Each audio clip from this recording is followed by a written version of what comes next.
Now, preparations are underway for President Akufo-Addo's media encounter at 12:30 p.m. today. Journalists from a wide range of media houses will today be given the opportunity to question the first gentleman of the land on the first 6 months of his stewardship. Information Minister Mustafa Hamid earlier told Joy News there will be no limitations on the issues the journalists can touch on, though the individuals will be limited to one question each. But if you have the chance to ask the president any question at all today, what will it be? We hit the streets and ask Ghanaians exactly that. Been pretty slow, but it's kind of steady. We're hoping that things is going to get better because I believe they're putting measures in place and it's going to work. Okay, 6 months in office is to me, I haven't seen anything yet, and we're still hoping. He's the president of the country, so we're praying that things will work out actually well. He promised to reduce tariffs, and tariffs are still standing, and things are just going up and down, and we are praying and we are hoping that he'll work things out well. Yeah, I think for the first 6 months, he's doing well because I think right now the country is a bit stabilized now, and I think we should give him more time because he really has a lot to do. Oh, well, I think the president has done well. We should give him more time for him to accomplish all his mission because as we are speaking now, they've started the planting for food and jobs, which I can really testify for it. So I think we should give him more time. So those are what Ghanaians on the streets are saying. Now, joining me now in the studio is the deputy head of the political desk here at Joy News and also editor of My Joy Online, Malik Abbas Dabo. Welcome, Malik. Good to see you. Good to have you. Good to have you. Looking forward to a great discussion this morning. Yep. Nice one, nice one. We'll also be joined from the Adom newsroom by the editor of Adom News, Efia Pokia. She'll be bringing all the vim into the room. She's called the Vim Lady. The Vim Lady, yes. Exactly. In fact, I was with her on radio a while ago. Yes, I was listening. We'll be taking it up from there. Let me come to you first, Malik. What is your impression? You've seen this happen so many times. What's your impression of what this government has done in its first 6 months? Okay, I think we have to put things in perspective. And I like to restate something Mustafa Hamid, the information minister, said one time ago, that in this country, different people are held to different standards. So expectations on this government, in my view, were higher than any other government, expectation of any other government. And a number of reasons account for that. First of all, that was what I was going to ask. Why would that be? Yes, and it's so because of the person Nana Akufo-Addo.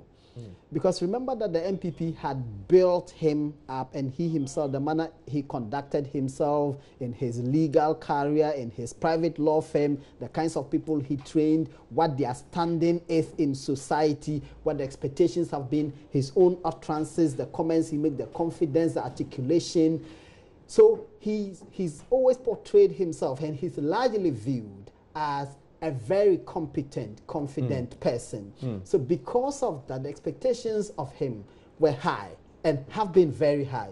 So, and also remember that, and I was saying this on radio, I read an article written by David Axelrod. David Axelrod was the guy who managed Obama's campaign in 2008 and 2012 in the US.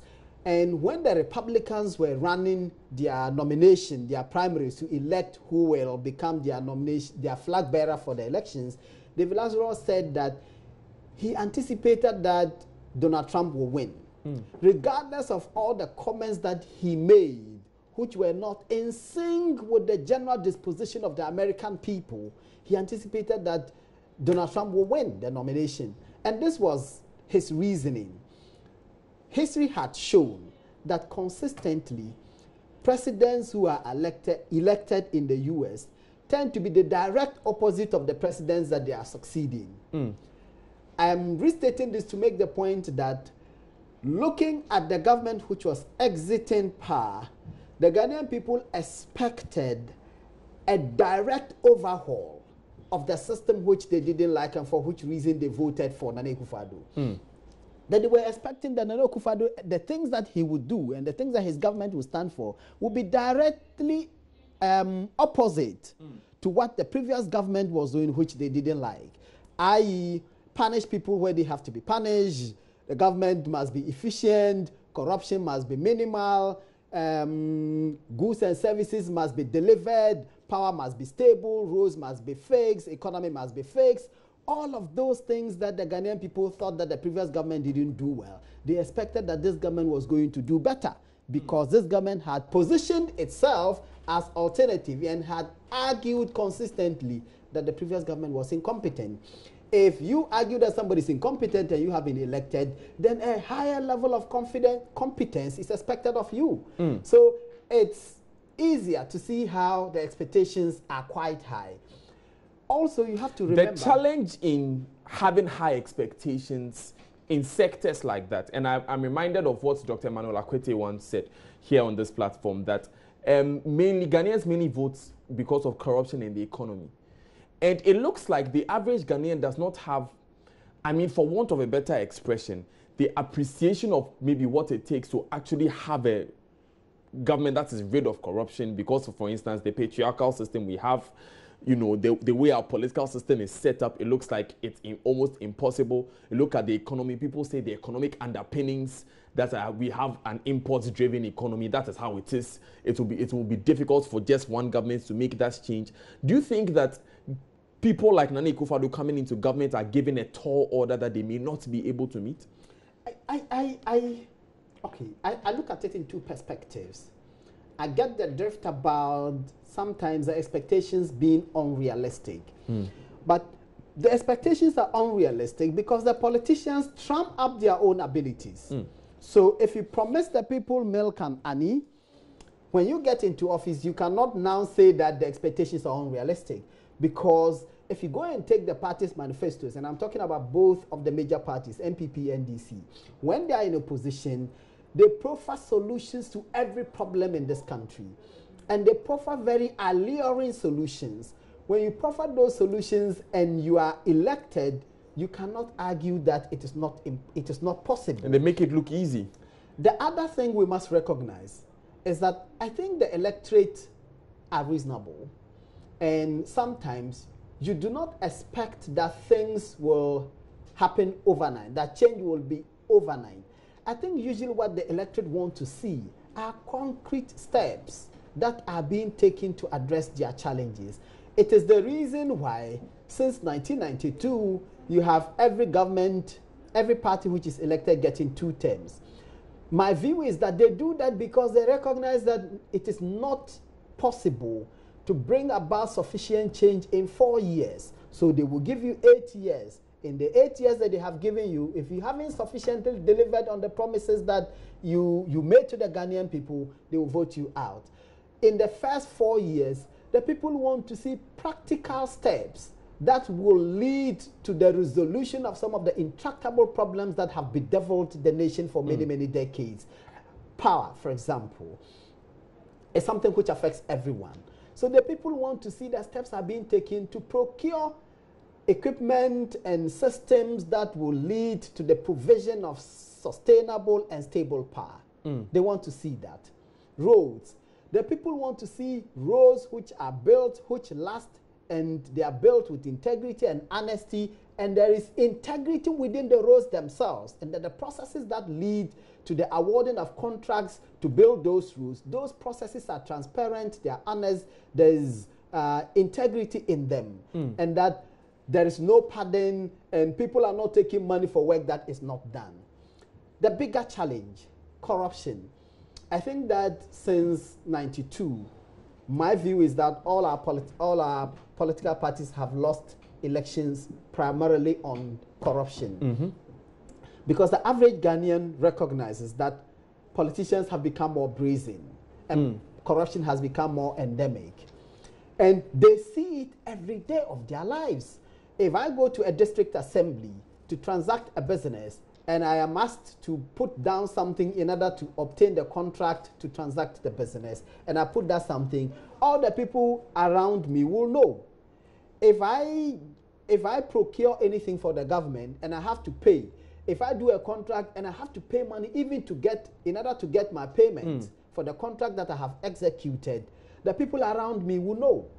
And So in Malik, everyday interaction, the people see corruption, they live it, they breathe it, they smell it. so When it will this always happens- be an issue for the average Ghanaian when it comes to the issue of corruption. Absolutely. If Yeah. they are not seeing concrete steps, i.e., nobody is being held accountable for wrongdoing, and media persons such as yourself, you consistently report about wrongdoing in the society and about people taking money for work not done and about people taking money to award contracts, and the politicians do absolutely nothing.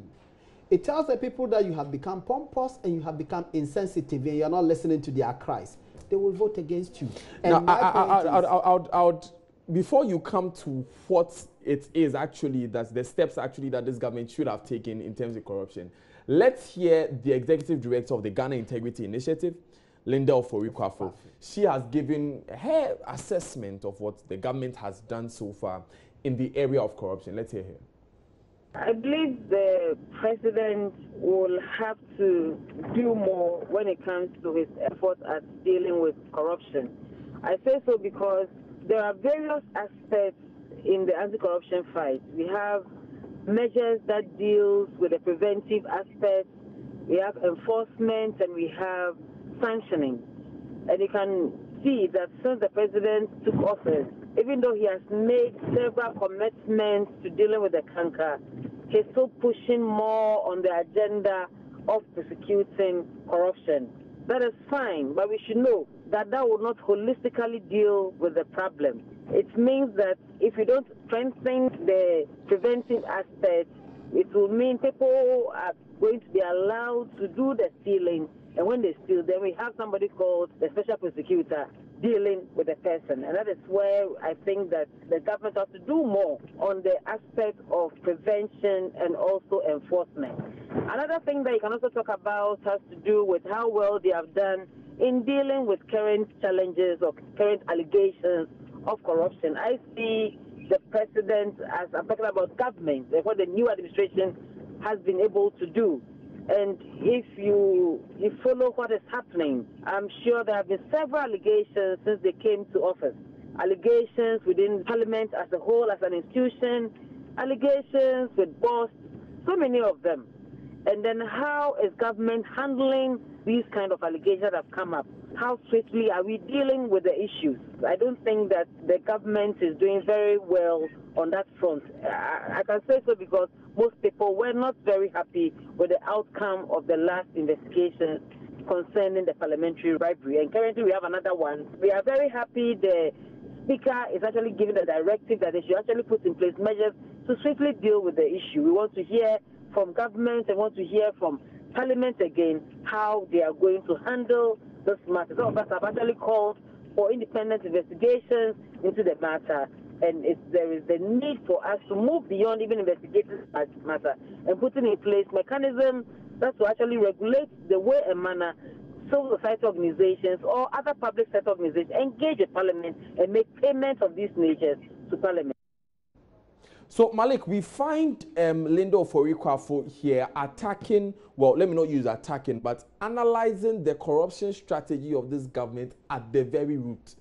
That, look, the appointment of an independent special prosecutor is just one leg, the enforcement and prosecution. We've not seen or heard anything about prevention, which is another very important leg of the fight against corruption. And these are some of the questions that when they come up, I feel for us, the ordinary men on the street, we may not have a full appreciation because during the campaign, all we heard was independent special prosecutor will catch this person, will catch this person, and we are fine. But the real root of the issues are not being attacked. Okay, so I have a difficulty in appreciating the point that she's making because when you talk about prevention, how do you prevent something?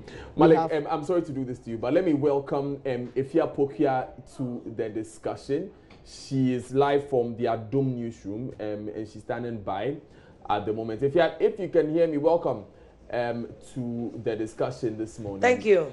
Good. We'll be coming to you very shortly for you to give us your assessment, and you will be going for the media encounter. So we want to hear what you would like to ask the president as well. If you can give us a sneak peek. But Malik, you were on about corruption. Yes. So when we talk about prevention, we have consistently said that the reasons why corruption has gone to the proportions it has gone to is because there is no punishment, there is no consequence. And those of us who study psychology in school know that any behavior which is rewarded is repeated. So if you steal public money and you are not punished, you are rewarded. You are allowed to enjoy your stolen money, and so you are likely to steal again. If others see you steal money and enjoy it and you are not punished, they are likely to also engage in similar behavior, because that conduct is rewarded rather than punished. So in order to prevent corruption, we have to make the punishment punitive. It is the reason why the government says it is going to review the criminal law, the Criminal Offences Act, and instead of making corruption a misdemeanor, which currently is, make it a felony. So that the punishment is heavier, it's heftier. Once the punishment is heftier, and people know that if you are cited for corruption and you are convicted, you are prosecuted and convicted, you will go to jail, and the number of years that you spend in jail is so punitive, is so long a time, people will think twice when they engage in corruption. That is preventive. So that is where my disagreement with Linda Oforikwo is about the prevention. The fact of instituting a measure which will take away the politicization of prosecution, because in times past what we have seen is that when people are prosecuted for corrupt conduct, they shout persecution. If you take away the prosecution from the hands of the politician, because currently the Constitution says that all prosecutorial powers are with the Attorney General, who is the Minister of Justice. Who is a Minister of Justice and who is a politician.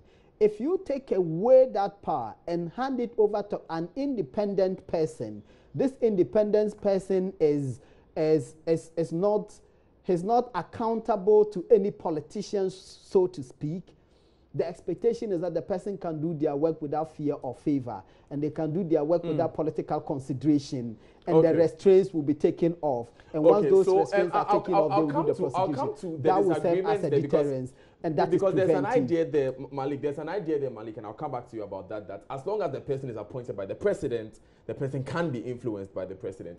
But let me first of all bring Efia Poku into the discussion. Efia, thank you for bringing all that vim into my studios here on Newsdesk this morning. First of all, what issues, let me say, are the top of your list in going to the president about? What has piqued your interest the most in the past 6 months? Well, for me, I would want to say I want to see the president giving us closure, clarity, detailed information about the state of the nation as of today, in comparison with as of the time he took over power. Because there's a lot of politics and rhetoric about NDC members or members of the former government chopping a lot of money. So I wouldn't want to see the politics that normally party officials do, but to give us figures of the state of the nation as of the time that he took over and what has been done up to today. We want to understand the state of the economy, but particularly we want to understand, because the president is in power, to pursue an agenda which he promised during the campaign. We want to see what systematic plan, what strategic plan he's put in place to achieve those goals. For instance, the one district, one factory, we understand the secretariat is in place, but we want to find out what the secretariat is going to do. That secretariat should be able to tell us what they will be able to do practically, not just inviting bids, inviting proposals from people, but that there's a fund, this is the amount, this is the criteria, and all that. I would want to see that. On the corruption issue, like Malik was saying, 6 months is very difficult to be able to assess the president properly on performance in terms of fighting corruption. We know that specific things have been done, like Malik said, as to the review of the criminal law on corruption and all that. But we've not seen an actual implementation of that. The intent has been disclosed to us by the Vice President. But we want to see where when the bill is going to go to Parliament to secure that amendment in the criminal law and what is going to be done but about it. Just for point of information, the bill for the independent special prosecutor is going to Parliament today. So, I mean, that is one of the things that I know, but beyond the bill for the independent special prosecutor, the independent special prosecutor is not going to conjure law. He's going to enforce the existing law. But in the existing law, there's an amendment to the criminalization of corruption. We want to see that bill going to Parliament so that we see that the Act 29 has actually been amended. That's what I'm talking about. And then we want to actually see the law being enforced. So it's very difficult for me to assess the president on corruption. It's early days yet. But in terms of the promises that he's made, for instance, I have an issue that I intend to raise about road safety. A number of people have died in road accidents in the first and second quarter of this year. I want to see beyond just the people dying, because the numbers that you see in this 6 months of MPP being in power is more than the numbers that we saw in the first and second quarter of last year, in the first and second quarter of the subsequent year, which is 2015, 2016. And I want to tie that in with the towing policy, the law that was passed to tow the compulsory deduction, the fees that I want to see a plan to save people's lives, because you are looking at about 2,000 people dying every year through road accidents, preventable accidents. I want to see a plan to actually save these lives, because these are preventable lives. The road markings that we're not seeing on the Accra Temamoto, on the Sogakope Road, these are unpardonable deaths. So I want to see practically, beyond just the energy and the economic issues that a lot of fellow journalists are going to speak, the big English that we're going to speak. I want us to do everyday issues that speak to the ordinary person. Wow, that will definitely be something interesting. I'm reminded of what DSP Alexander Obeng of the MTTD said yesterday, that in the entire half year, only 1,786 people have been charged with road traffic offenders out of 29 million Ghanaians, and 2 arrests have been made. Do you think that, are you satisfied with the way our security services in general, not just the MTTD, have been working in the past 6 months? Well, I'm not satisfied. I don't think that there's any Ghanaian who is satisfied.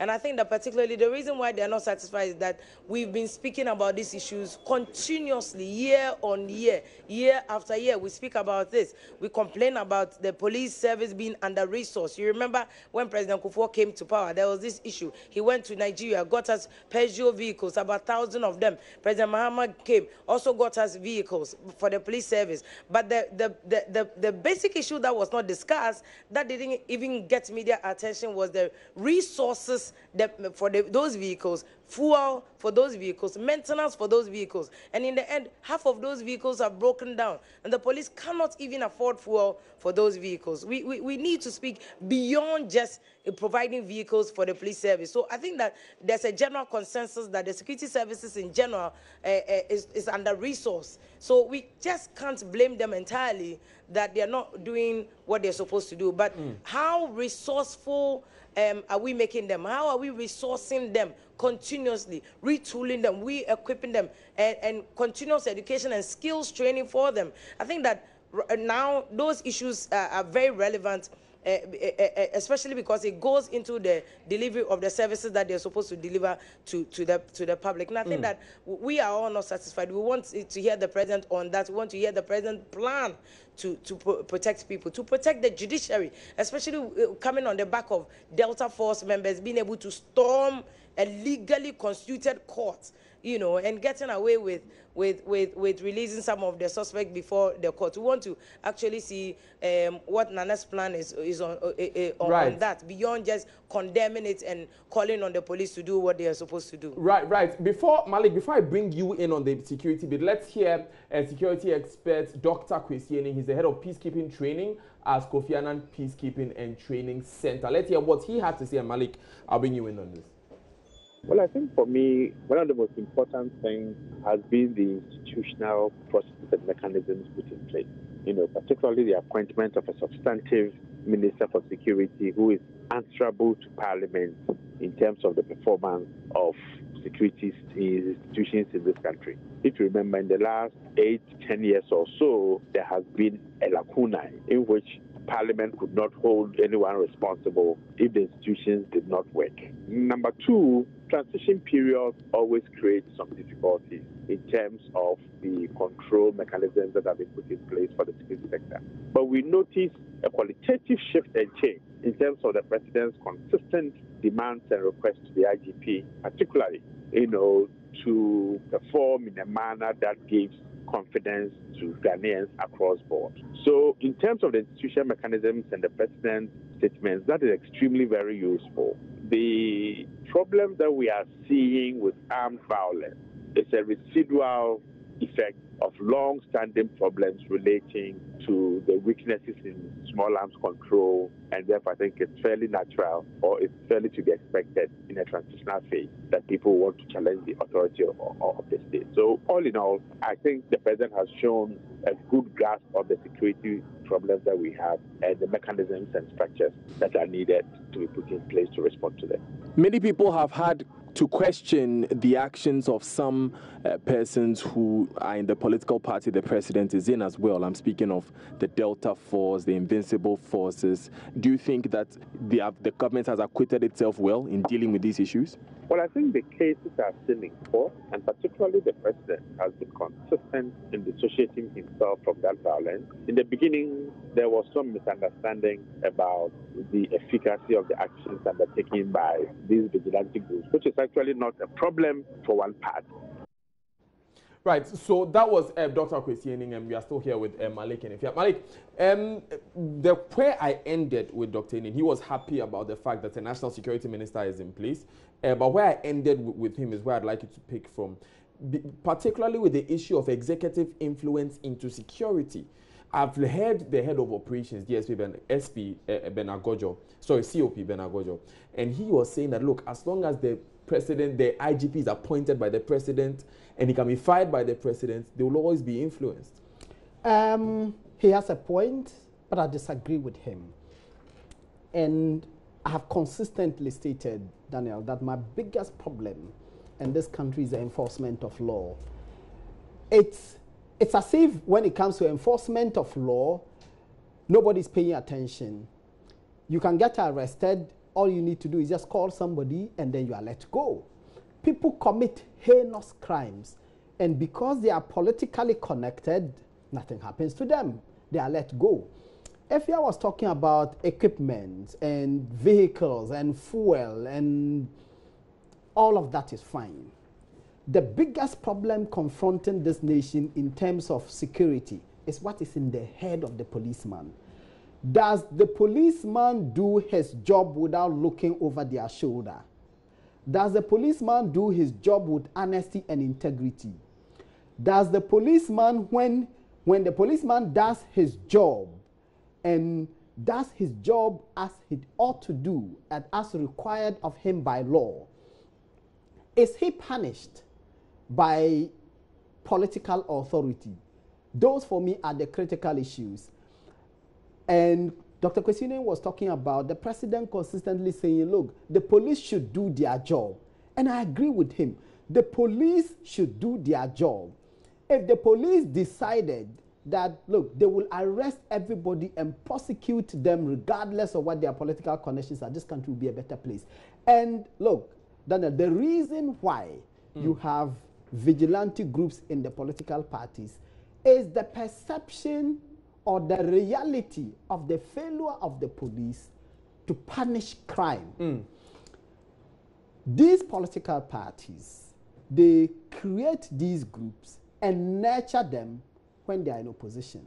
Because when they are in opposition, they believe that the security agencies tend to protect the government and to protect persons who are aligned with the party in power. And so in turn, they must also have their own paramilitary or security organization. Absolutely. To help them. They create these groups that then provide them with security when they are in opposition that will match the police. And that's what they do. That's what the intention is. They create them to match the police and to match rival groups that have been created or sponsored by the governing parties. And especially during elections. Listen to Delta forces, listen to invincible forces and what have you. They say one thing: they were those who protected the ballot. Why does anybody need to protect the ballot? If the ballot is just to go and cast your vote and go home and let it be counted, and you have sufficient belief in your heart that nobody is going to play hanky-dory with the ballot, and that the police will not allow anybody to even attempt to do that, would there be any need to recruit somebody to protect your ballot? Let me take that to Efia, because we would have to leave soon. But Efia, quickly, the problem that Malik has outlined is one that is we are well aware of. But is it down to the police or is it down to the politicians? Where do we begin to look at this? If you were asking the president, what would you expect of him? I think that I will take it from a different perspective, which is that the issue of integrity is not an issue that that can be. We cannot question the integrity of the police alone. As a nation, I think as a people, all of us need to start questioning our own integrity. Teachers, what's the integrity of teachers? What's the integrity of teachers? Are we committed to teaching pupils? Are journalists committed to the truth, to reporting both sides? So integrity cuts across all sorts of people. It's not just the security agencies. But I agree with Malik that if we want to ensure that security is protected, it's not just a matter of giving them resources, retooling them, giving them the skills that are needed, but to actually bring them to appreciate the integrity that comes with the profession that they are engaged in, so that they can enforce the law irrespective of what influence, whether it's monetary or otherwise. It's very important. But I think that this whole issue, I would have loved to hear the president on securing the future integrity of the future generation.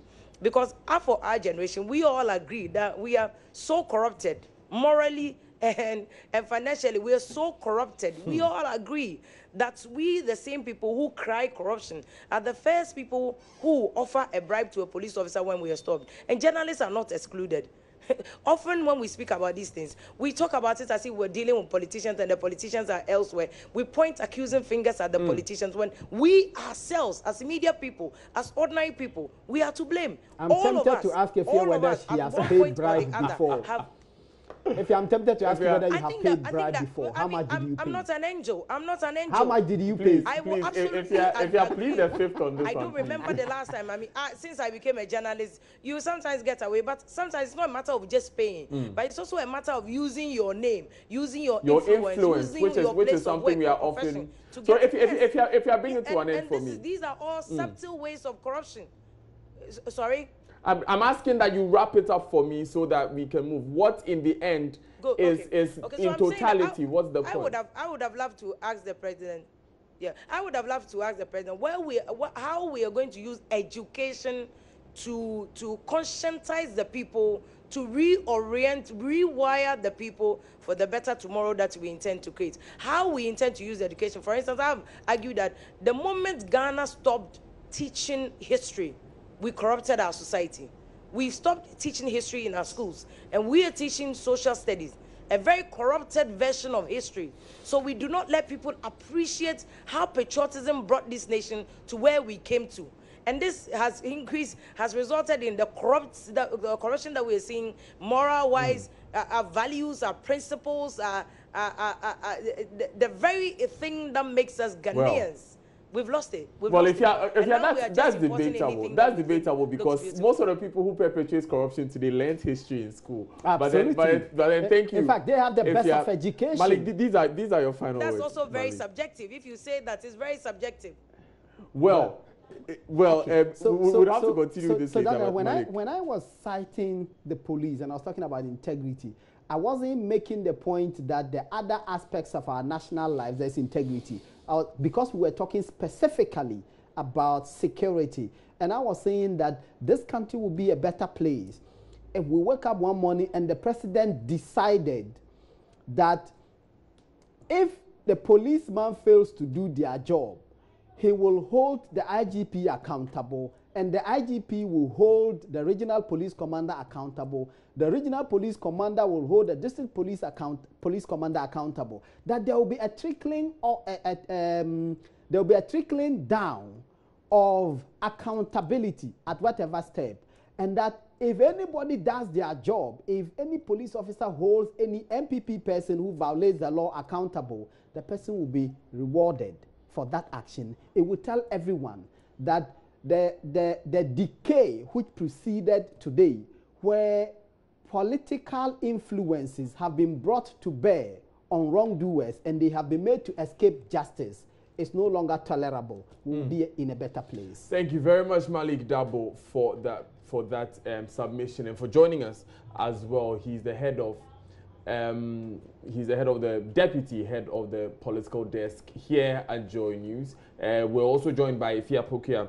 She is an editor at Adum News. Now, we want to talk about your health because that is another sector that deserves a lot of attention when it comes to what government has been doing so far.